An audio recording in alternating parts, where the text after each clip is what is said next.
چودھری ناصر احمد صاحب صدر حلقہ اورنگی ٹاؤن کراچی اپنے خط موصولہ 24/7/91 کو میرے نام کا یہ خط ہے لکھتے ہیں: ہمارے حلقہ اورنگی ٹاؤن کی بیت الحفیظ عرصہ 101 سال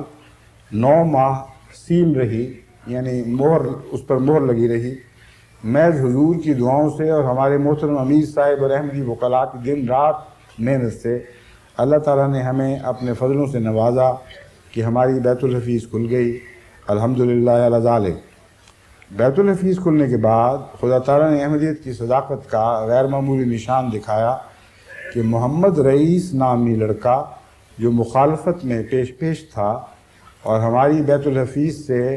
سیل ہونے کے دوران 4 عدد پنکھے، گھڑی اور سپیکر چوری کر کے لے گیا تھا، اور جمعرات کی رات کو اس نے اور ایک اور شخص محمد رفیق پیکو نے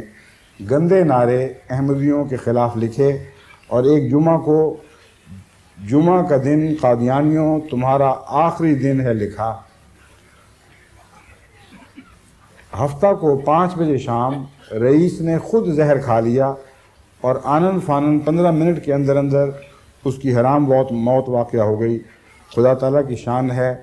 کہ وہ جو ہمیں ہمارا آخری دن بتاتا تھا خود وہ اس کا آخری جمعہ نکلا۔